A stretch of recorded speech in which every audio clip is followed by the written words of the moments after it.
In this video, we are going to learn if the second derivative is 0, then how to know the turning point is maximum, minimum or neither.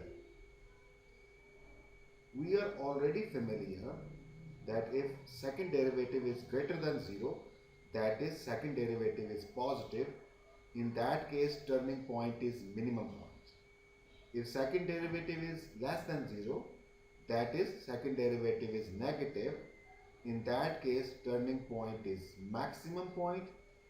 And if second derivative is 0, in that case we are not sure whether the point is maximum, minimum or it is neither case.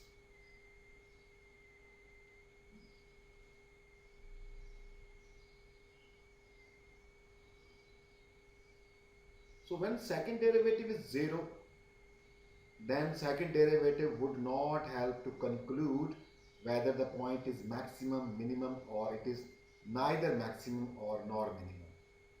So let's discuss different possible situations. This is the first situation. Here the function f of x is x square and this is the sketch of this function. If we take the first derivative, it is equal to 2x, and we know that to find the turning point we will put 0 f dash of x, that is we put first derivative equal to 0.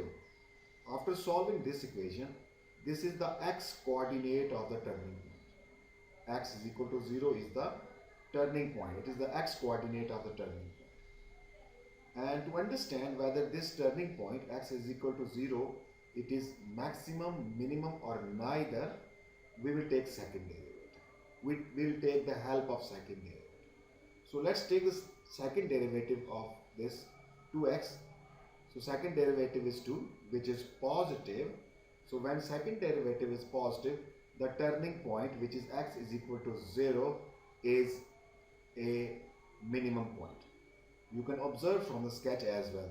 This turning point is minimum point. And second derivative has also mentioned that the turning point is minimum point. Let's move to the second possible situation. Here we have cubic function fx is equal to x cube. So this is a cubic function, graph of sketch of the cubic function. So let's take first derivative, which is 3x square. So to find the turning point, we have to put first derivative equal to 0.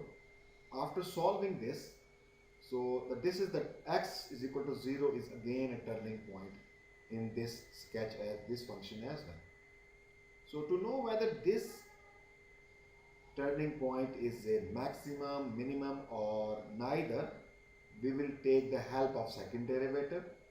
So by taking the second derivative, so f double dash x is equal to 6x. So as the turning point is x is equal to 0, so we will plug in this turning point in second derivative. So the second derivative will become 6 into 0, that is 0. So here the second derivative is 0. So we are not sure whether the point is maximum, minimum or it is neither maximum nor minimum. In this case here, this is the turning point. You can observe this turning point is neither maximum nor minimum. The graph is going up and at turning point, after turning point it is also going up again. Such point is called point of inflection.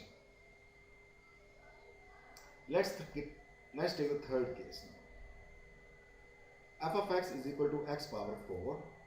So this is the sketch of this function.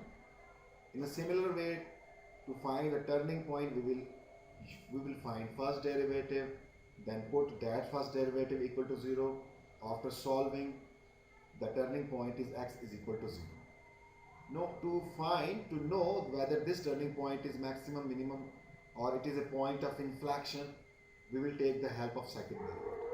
We took the second derivative and we have found the second derivative is here 0. So when second derivative is 0, we don't know whether this point is maximum, minimum or it is point of inflection. But you can observe from the sketch the turning point is minimum point. But second derivative is not helping us. And in the second case, the turning point was a point of inflection. But here the second derivative is again 0. So when second derivative is 0, we are not sure whether the point is minimum or it is a point of inflection. Let's take fourth situation. Here we have a function f is equal to minus x power 4. After taking first derivative and putting it equal to 0, the point of turning point is again 0. Now just we have taken the second derivative and then plug in this x is equal to 0 into second derivative. The second derivative is again 0. So this second derivative, which is again 0, is not telling us anything about whether the point is maximum, minimum or point of inflection. But you can observe in the sketch the turning point is maximum here. So in these three situations where second derivative is 0, you can observe here the turning point is point of inflection. Here the turning point is minimum point. Here the turning point is maximum point. But in all these three cases, second derivative is 0. So when second derivative is 0, so what criteria we should use to find that the turning point is maximum, minimum or it is point of inflection? So in that situation, we will analyze first derivative. We will take the help of first derivative to analyze what will be the sign of first derivative on left hand side of the turning point and on the right hand side of the turning point, to understand whether the turning point is maximum or minimum or it is neither maximum nor minimum, that it can be point of inflection. So how to use first derivative to analyze a turning point is maximum, minimum or it is neither. So in that case the second derivative is 0. So we will discuss this with some example in the second video.